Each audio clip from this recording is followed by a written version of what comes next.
Hello friends, आज की class में हम लोग देखने वाले हैं कंप्यूटर जनरेशन को। इसकी डिटेल में देखेंगे। आइए स्टार्ट करते हैं। तो आज का क्लास, इसके फर्स्ट पहले हम लोगों ने कंप्यूटर के इंट्रोडक्शन एंड इसको सिस्टम को डिटेल में देख लिया था। अगर आप लोगों ने नहीं देखा होगा तो जा कर के देख लें, ताकि आप लोगों को क्लियरली और समझ में आए। तो आइए स्टार्ट करते हैं आज का क्लास। सबसे पहले जानते हैं कि कंप्यूटर का जनरेशन क्या होता है, ताकि हम लोग इतना तो समझे कि इसके बारे में पढ़ रहे हैं तो इसका जनरेशन क्या होता है। तो ये क्या होता है उसको देख लेते हैं। यहाँ पर कंप्यूटर जनरेशन प्रत्येक चरण में अधिक गहराई समझने के लिए विस्तृत जानकारी आप लोग देख सकते हैं कि यहाँ पर जैसे कि आप जानते हैं कि कंप्यूटर का डेवलपमेंट धीरे धीरे स्टार्ट हुआ, तो जनरेशन भी स्टार्ट हुआ उसका। को फर्स्ट जनरेशन में क्या आया, सेकंड जनरेशन में क्या आया, कौन कौन सी कंप्यूटर आई और कौन कौन से उसके कैरेक्टर को उसमें ऐड किया गया, किसमें, कंप्यूटर में। कंप्यूटर के हर एक भाग का क्या हो गया, उसका विस्तृत कैरेक्टर उसका चेंज होते गया।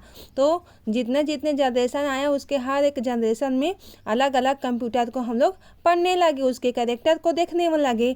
तो अब हम लोगों ने फर्स्ट जनरेशन को पहले स्टार्ट कर लेते हैं, ताकि आप लोग को और क्लियरली समझ में आ सके। फ्रेंड्स, आप लोग ऐसी हिंदी इंग्लिश मिक्स वीडियो के लिए आप लोग मेरे चैनल से जुड़े रहें, ताकि इसी तरह से आप लोगों का थोड़ा बहुत क्या हो जाए, यूज क्या बोलते हैं उसको, बेनिफिट हो जाए, ताकि आप लोग इसे नोट्स बना सकें और अपने एग्ज़ाम में अच्छे से लिख सकें। तो फर्स्ट जनरेशन क्या होता है उसको देख लेते हैं। फर्स्ट जनरेशन यहाँ पर होता है, ये किस में आया था, 1940 से ये किस में आया था, 1940 से 1956 में आया था, जिसमें क्या किया गया था, वैक्यूम ट्यूब का इस्तेमाल किया गया था। ठीक है, इतना आप लोग समझ गए होंगे। मैं ऐसी ही पॉइंट को आप लोग को समझा दूंगी फ्रेंड्स, ताकि आप लोग को तुरंत आप लोग को याद हो जाएगा। यहाँ पर फर्स्ट जनरेशन आया था, उसमें क्या हुआ था, वैक्यूम ट्यूब का इस्तेमाल किया गया था। और क्या किया गया था इसमें टेक्नोलॉजी, जैसे कि अब देखते हैं, कंप्यूटर वैक्यूम ट्यूब्स का इस्तेमाल किया गया था। जैसे कि बड़े इलेक्ट्रॉनिक्स उपकरण होते हैं, डेटा प्रोसेसिंग के लिए यह यूज किया जाता है, किसका, फर्स्ट जनरेशन कंप्यूटर का, जिसमें वैक्यूम ट्यूब का इस्तेमाल किया जाता है। वैक्यूम ट्यूब क्या होता है, यह एक इलेक्ट्रॉनिक सर्किट को कंट्रोल करते हैं। कौन, वैक्यूम ट्यूब। ठीक है, जो कि क्या करता है, इलेक्ट्रॉनिक सर्किट को कंट्रोल करने का कार्य करता है। लेकिन यह बहुत अधिक हीट का उत्पन्न करता है। इट मीन्स कि वो भारी होगा और वो क्या कर रहा है, इलेक्ट्रॉनिक सर्किट का कंट्रोल कर रहा है, तो क्या करेगा, हीट का बहुत ज़्यादा से ज़्यादा क्या करता है, रिलीज करने का कार्य करता है। कौन, वैक्यूम ट्यूब की बात कर रहे हैं। ठीक है, अब इसके आगे को देखते हैं हम लोग। मेमोरी क्या होता है इसको देख लेते हैं। जैसे कि आप लोग जानते हैं, प्राइमरी मेमोरी होता है, सेकेंडरी मेमोरी होता है। तो इसमें क्या होता है, प्राइमरी मेमोरी के लिए यह मैग्नेटिक ड्रम्स के रूप में इस्तेमाल किया गया, उसे दिखने वाले हैं। जैसे कि यहाँ पर होता है, इनपुट आउटपुट के लिए पंच कार्ड का उपयोग किसमें किया गया, फर्स्ट जनरेशन में ही उपयोग किया गया। और इसके प्रोग्रामिंग लैंग्वेज को देखते हैं हम लोग, तो इसमें क्या आया, मशीनी लैंग्वेज आया यहाँ पर। जैसे कि बाइनरी कोड होता है, आप लोग जानते ही होंगे, 0 से 1 को हम लोग क्या बोलते हैं, बाइनरी कोड बोलते हैं। ठीक है, अब इसके फीचर को देख लेते हैं, इसके क्या क्या फीचर है, ताकि और आप लोग को समझ आ गया। क्योंकि ये भारी होता है, फीचर क्या होता है, इसका साइज जो होता है बहुत भारी होता है, इसलिए हम लोग को एक स्थान से दूसरे स्थान तक नहीं ले जा सकते, क्योंकि ये कंप्यूटर जो होता है वो भारी होता है। और एक ही जगह में बड़े वाले हॉल में इसको क्या करते हैं, रखते हैं, इसको हिला डुला नहीं सकते। ठीक है, तो स्पीड बहुत धीमी होती है इसका, और क्या करता है, हीट प्रोडक्शन का कार्य करता है। और ये फैलेरा संभव क्या होता है, ये संभावना फैल अधिक होता है, क्योंकि आप लोग जानते ही होंगे कि अब इसका हम लोग एक जगह से दूसरे जगह में ले जा नहीं सकते। इसको इसमें का कंप्यूटर जो होता है उसको हम लोग एक स्थान से दूसरे स्थान तक नहीं ले जा सकते, क्योंकि ये भारी होता है। तो क्या करता है, एक ही रूम में रहेगा और बहुत अधिक जगह को घेरता है ये। तो इसका एग्जाम्पल हम लोग देख लेते हैं। इसका एग्जाम्पल में क्या आता है, इसके एग्जाम्पल में होता है ENIAC, जो कि क्या होता है, इसी में कंप्यूटर का है, वैक्यूम ट्यूब का ENIAC होता है, और electronic numerical integrator and computer ENIAC का फुल फॉर्म होता है। यूनिएक फर्स्ट जो होता है वो क्या होता है, यूनिवर्सल ऑटोमेटिक कंप्यूटर होता है। और एडवेक क्या होता है इसको भी जानेंगे। एडवेक का फुल फॉर्म क्या होता है इसको डिटेल में देखेंगे, जैसे कि होता है electronic discrete variable automatic computer, ये होता है एडवेक का फुल फॉर्म। ठीक है, और इसको जानते हैं हम लोग ताकि और क्लियर हो जाए। यह एक क्या होता है, स्टोर्ड प्रोग्राम कंप्यूटर था जिसे जॉन न्यूमैन के योगदान के डिजाइन किया गया था। कौन, एडवर्क। एडवर्क क्या था, एक स्टोर्ड प्रोग्राम था जो कि किसने दिया था, जॉन वान न्यूमैन ने योगदान से अपने दिया था और इसे डिजाइन किया गया था। एडवर्क क्या होता है 1949 में विकसित किया गया था और ये फर्स्ट जनरेशन ऑफ कंप्यूटर का भाग होता है। तो इसे किसने दिया था, जॉन वान न्यूमैन के योगदान से एडवर्क का इस्तेमाल हुआ था। और इसका फुल फॉर्म क्या होता है, electronic discrete variable automatic computer होता है। ठीक है, इतना आप लोग को क्लियरली समझ में आ गया होगा फ्रेंड्स। आप लोग मेरे साथ साथ नोट्स बनाते रहें ताकि आप लोग को और क्लियरिटी समझ में आ जाए। ठीक है, अब इसके सेकेंड जनरेशन कंप्यूटर को देखते हैं।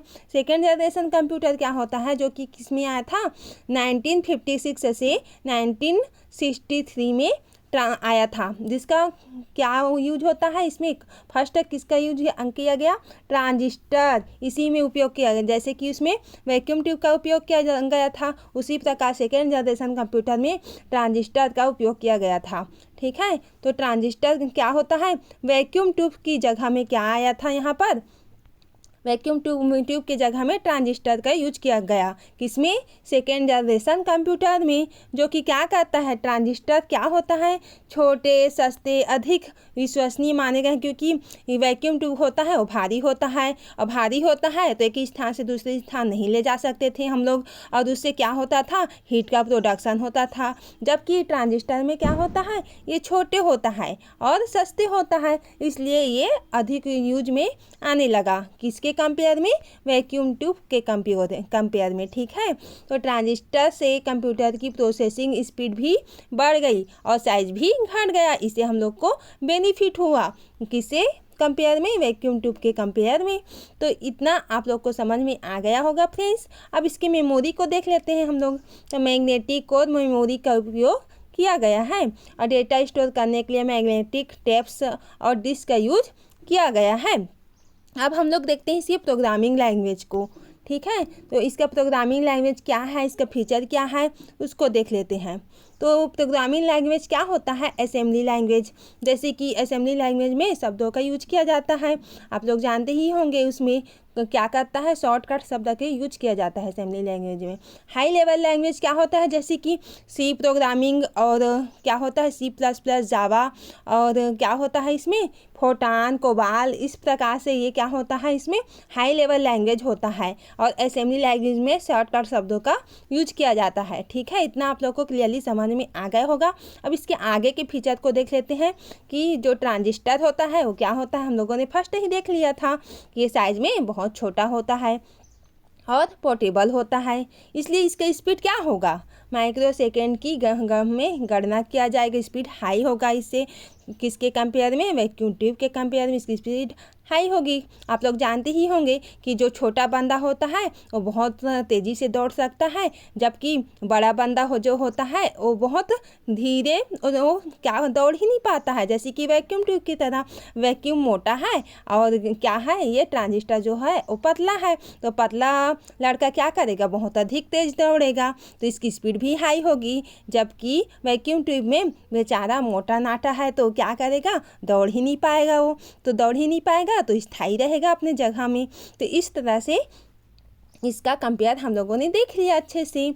अब रिलेबिलिटी ज़्यादा विश्वसनीय है, हीट प्रोडक्शन में कम होता है, इसमें क्या होगा, इसका हीट प्रोडक्शन भी कम होगा। और क्या करता है, ये कॉस्ट, कम लागत में निर्माण संभव जा। आप लोग जानते ही होंगे फ्रेंड्स की जो मोटा नाटे लोग रहते हैं बहुत अधिक थक जाते हैं तो वो क्या करते हैं, आराम करने लगते हैं। जबकि जो क्या करते हैं, पतले दुबले इंसान लोग होते हैं वो क्या होते हैं, कितना ही दौड़े वो थकते ही नहीं हैं, दौड़ते जाते हैं।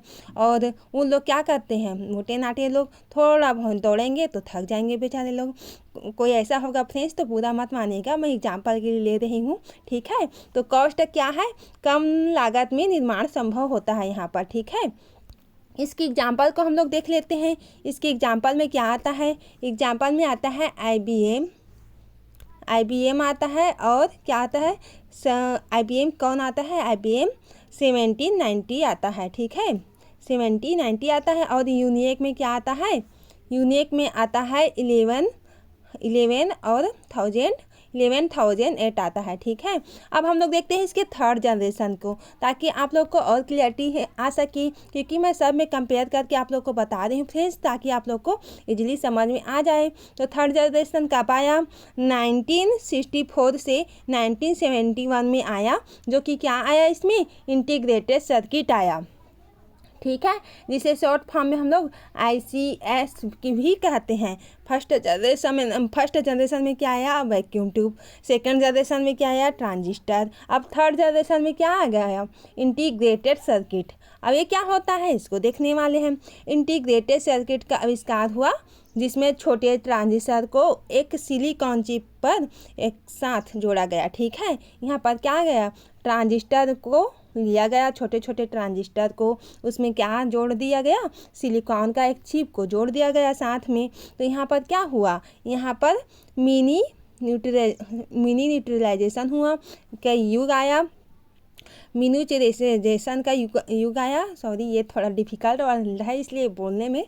और जहाँ कंप्यूटर छोटे, सस्ते और तेज बनाए गए। यहाँ पर क्या गया कि थर्ड जनरेशन में हम लोग इंटीग्रेटेड सर्किट का यूज करने लगे, और इंटीग्रेटेड सर्किट में ट्रांजिस्टर में क्या जोड़ दिया गया, तो सिलिकॉन चिप को जोड़ दिया गया, इसलिए थर्ड जनरेशन कहाया। और सेकंड जनरेशन में ट्रांजिस्टर का यूज किया गया, और थर्ड जनरेशन में कुछ नहीं किए, ओनली सिलिकॉन चिप को यहाँ पर जोड़ दिया गया। तो ये क्या हो गया, ये कंप्यूटर छोटे, सस्ते और तेज बन गए, फास्ट बन गए, सिलिकॉन चिप के जोड़ने की वजह से, ठीक है। अब इसके आगे देख लेते हैं हम लोग, ताकि आप लोग को और क्लियरली समझ में आ जाए। यहाँ पर क्या होने लगा, यहाँ पर सेमीकंडक्टर मेमोरी का यूज होने लगा। प्रोग्रामिंग लैंग्वेज में देखते हैं हाई लेवल लैंग्वेज, जैसे कि C, बेसिक, पास्कल जैसे और हाई लेवल लैंग्वेज का डेवलप होने लगा। और इसके फीचर को देखते हैं, तो फीचर में क्या आता है कि आप लोग जानते हैं कि हम लोग इसका जो साइज़ है वो तो छोटा तो हो ही गया यहाँ पर, और छोटा हो गया, पोर्टेबल हो गया, स्पीड नैनो सेकेंड में डेटा प्रोसेसिंग हाई हो गया। और इसका स्पीड, और जो माइक्रो चिप को हम लोग जोड़े यहाँ पर सिलिकॉन के चिप को, तो इसकी स्पीड और हाई हो गया, एकदम से छोटा हो गया, पोर्टेबल हो गया। और किसके, ट्रांजिस्टर और वैक्यूम ट्यूब के कंपेयर में और एकदम फास्ट हो गया। ये इंटरफेस, कीबोर्ड और मॉनिटर का यूज़ शुरू हुआ यहाँ पर। और इसके कॉस्ट को देखते हैं, यहाँ पर पहले से अधिक क्या हो जाता है, अफोर्डेबल हो जाता है। इसके एग्जाम्पल को देख लेते हैं ताकि आप लोग को और क्लियरिटी समझ में आ जाए। तो IBM सिस्टम, यहाँ पर क्या होता है, IBM सिस्टम या 360, यहाँ पर DPD डिजिटल इक्विपमेंट कॉर्पोरेशन के यूज किया गया। और यहाँ पर फोर्थ जनरेशन आया। फोर्थ जनरेशन में क्या हुआ, 1971 से कब से स्टार्ट हुआ, 1980 में स्टार्ट हो गया। जो कहाँ क्या आया, यहाँ पर माइक्रो प्रोसेसर, जो कि हाई क्वालिटी का था उससे और, ठीक है। इसके टेक्नोलॉजी को देखते हैं, तो माइक्रो प्रोसेसर का आविष्कार हुआ यहाँ पर। और यहाँ पर क्या किया गया, यहाँ पर CPU एक सिंगल चिप फिट हो गया। और इंटेल 4004 का पहला माइक्रो प्रोसेसर था, किसमें का, ये इंटेल 4004 यहाँ पर पहला माइक्रो प्रोसेसर था, किसमें का देख रहे हैं हम लोग, फोर्थ जनरेशन का, जिसमें क्या यूज किया गया, माइक्रो प्रोसेसर को यूज किया गया। आई होप इतना क्लियरली समझ में आ गया होगा फ्रेंड्स। इसकी मेमोरी को देखने वाले हैं। मेमोरी में क्या होता है, रैम होता है, रैम होता है जो कि क्या होता है, रैंडम एक्सेस मेमोरी होता है। रोम होता है जो कि क्या होता है, रीड ओनली मेमोरी होता है, का इस्तेमाल होने लगा किसमें, फोर्थ जनरेशन में। और डाटा स्टोरेज के लिए फ्लॉपी डिस्क, हार्ड डिस्क का भी इसमें यूज होने लगा। अब प्रोग्रामिंग लैंग्वेज को देखते हैं इसमें का, तो जैसे कि C++ अन्य अधिक यहाँ पर शक्तिशाली हाई लेवल लैंग्वेज का यहाँ पर यूज किया जाने लगा। किसमें, फोर्थ जनरेशन की बात कर रहे हैं। इसके फीचर्स को देखते हैं, तो इसके फीचर से क्या होता है, शायद पर्सनल कंप्यूटर का आविष्कार हुआ। यहाँ पर क्या हुआ, पर्सनल कंप्यूटर का विकास हुआ किसमें, फोर्थ जनरेशन में। इसकी स्पीड और फास्ट हो गई, इसमें पिको सेकेंड में डेटा प्रोसेसिंग होने लगा। और इसकी कनेक्टिविटी क्या हो गया, नेटवर्किंग शुरू हो गई, कनेक्टिविटी की नेटवर्किंग यहाँ पर शुरू हो गई। और कॉस्ट की बात करें तो उन लोगों से कंपेयर में और ये बहुत ज़्यादा सस्ता हो गया, जिसे आम लोग भी खरीद सकते थे फोर्थ जनरेशन के कंप्यूटर को। ठीक है, आई होप इतना आप लोगों को क्लियरली समझ में आ गया होगा। अब इसके आगे के प्रोसेस को देखते हैं, इसके एग्जाम्पल को देख लेते हैं। फोर्थ जनरेशन के एग्जाम्पल होता है IBM पर्सनल कंप्यूटर, एप्पल मैग्नेटोस। ठीक है, यहाँ पर इंटेल जो कि क्या होता है, इंटेल 8088 में यहाँ पर आया, और ये क्या किया, इंटेल 8286 में यहाँ पर प्रोसेसर आया। ठीक है, तो यहाँ पर फिफ्थ जनरेशन की बात करें तो फिफ्थ जनरेशन में क्या आ गया, आर्टिफिशियल इंटेलिजेंस। ये मोस्ट IMP है फ्रेंड्स, आप लोग इसे समझ ही लें कि आर्टिफिशियल इंटेलिजेंस क्या होता है। आप लोग जानते ही होंगे कि रोबोट वाला पिक्चर आया था, जिसमें क्या करता था, रोबोट हर चीज़ को कर लेता था। आप लोग जानते ही होंगे रोबोट वाले पिक्चर, कई रोबोट वाले पिक्चर देखे होंगे, जिसमें रोबोट क्या करता है, हमारे सभी कार्य को आसान कर देता है, इजी बना करके दे देता है हमको, और एकदम किसके तरह बिहेव करता है, इंसान की तरह, जबकि इंसान तो होता नहीं है, लेकिन हमारे जो काम है, जैसा जैसा हम लोग कमांड करते हैं वो हमारे कमांड को पूरा करता है, वो होता है आर्टिफिशियल इंटेलिजेंस। ठीक है, ये अपने खुद से काम नहीं करता। ठीक है, जब हम लोग बोलेंगे, जैसा बोलेंगे वैसा करेगा। अब इसके टेक्नोलॉजी को देख लेते हैं। वर्तमान समय में आर्टिफिशियल इंटेलिजेंस जैसे कि रोबोटिक्स, मशीन लर्निंग, एडवांस्ड तकनीकों का यूज किया जाने लगा। यहाँ पर सुपर कंप्यूटर और क्वांटम कंप्यूटिंग का भी फोकस होने लगा यहाँ पर। अब मेमोरी को देख लेते हैं, इसकी मेमोरी कितना है, सॉलिड स्टेट ड्राइव, इसका शॉर्ट फॉर्म होता है SSD, और ये होता है क्लाउड स्टोरेज का उपयोग किया जाने लगा। और इंटरनेट के माध्यम से डेटा स्टोरेज शेयरिंग भी यहाँ पर संभव हो गई। ठीक है, अब इसके प्रोग्रामिंग लैंग्वेज को देख लेते हैं ताकि क्लियरली और समझ में आ सके आप लोगों को। यहाँ पर क्या आ गया, पाइथन, जावा स्क्रिप्ट, और क्या आ गया, मैटलैब जैसी मॉडर्न लैंग्वेज का यहाँ पर इस्तेमाल किया गया। अब इसके फीचर को देख लेते हैं। इसका फीचर क्या होता है, extremely compact device, smartphone, laptop का यूज छोटे छोटे जितने भी हम लोग यूज कर सकते हैं, जिसे इधर से उधर ले जा सकते हैं। स्मार्टफोन तो आप लोग जानते ही होंगे, हाथ में रखते हैं, लैपटॉप को जानते ही हैं आप लोग। तो इसमें और स्पीड इसके हाई हो गई, इसकी स्पीड पहले के कंपेयर में और ज़्यादा हो गई, ये ज़्यादा यूजफुल होने लगा हमारे लिए। रियल टाइम डेटा प्रोसेसिंग होने लगा। Capabilities, voice recognition system, C Google assistant, यहाँ पर क्या हुआ, नेचुरल लैंग्वेज प्रोसेसिंग जैसे कि क्या है, चैट बोट्स है, इसका यूज होने लगा। और क्या होने लगा यहाँ पर, ऑटोमेशन, रोबोटिक्स, हम लोग रोबोट को कमांड देते हैं तभी वो हम लोग के कार्य को करता है। तो रोबोट हमारे सब कार्य को करने में हमको क्या कर देता है, ईजी महसूस कराता है। एग्जाम्पल्स के लिए यहाँ पर देखें तो यहाँ पर क्या होता है, गूगल असिस्टेंट होता है, एलेक्सा होता है, और क्या होता है, वाटसन, IBM AI होता है। सुपर कंप्यूटर की बात करें जैसे कि, तो यहाँ पर क्या होता है, फुगाकू, और यह होता है सुमित। ठीक है, और क्वांटम कंप्यूटर क्या होता है, ऑन गोइंग रिसर्च होता है। आई होप इतना क्लियरली आप लोग को समझ में आ गया होगा फ्रेंड्स। अब ये क्या होता है, 5th जनरेशन को डिटेल में देख ली, उसमें क्या क्या आ गया, कंप्यूटर, छोटे छोटे जितना है लैपटॉप हो गया, स्मार्टफोन सब आ गए जिसे हम लोग ला ले जा सकते हैं। ये फास्ट स्पीड से कार्य करने में सक्षम होता है। अब इसके बाद क्या आ गया, अपकमिंग आने वाला है, क्या है 6th जनरेशन। वो क्या होता है, अब अभी विकास के चरण में है, कौन 6th जनरेशन जो होता है वो विकास के चरण में है, अभी आया नहीं है, ठीक है, वो विकास कर रहा है अपना। Computer, quantum computing, advanced AI, 3D holographic system पर काम कर रहा है। कौन कौन आप लोग जानते होंगे कि एआई जो हम लोग के काम को आसान कर देता है, जो कि आर्टिफिशियल इंटेलिजेंस का वर्क करता है। तो कौन एआई का यूज करना चाहता है उसको बता देना मुझे, क्योंकि वो क्या करता है, आपके पूरे काम को ईजी कर देता है। तो कमेंट सेक्शन में ज़रूर बताया ना फ्रेंड्स कि आज का वीडियो लेक्चर कैसा रहा है, और कुछ भी डाउट होगा तो ज़रूर पूछना। और आगे वाले में क्या वीडियो चाहिए आप लोग को कंप्यूटर की, जो एमपी टॉपिक है उसको भी बता देना, ताकि आप लोग के लिए मैं यूजफुल वीडियो बना सकूं। तो आज का वीडियो लेक्चर यहीं से एंड करेंगे। यहाँ पर क्या होता है, human brain like computing system का कौन इस्तेमाल करता है, यहाँ पर 6th जनरेशन कंप्यूटर का, ठीक है। तो आप लोग खुश हो जाइए कि अब 6th जनरेशन में हमारा काम और आसान होने वाला है, किसके जरिए से, एआई के जरिए से, ठीक है। तो आज का वीडियो यहीं से एंड करते हैं। Thank you. और न्यू है तो क्या कर दें, सब्सक्राइब कर दें और लाइक कर दें, अपने दोस्तों के साथ शेयर जरूर से करें। तो जाते हैं, बाय बाय।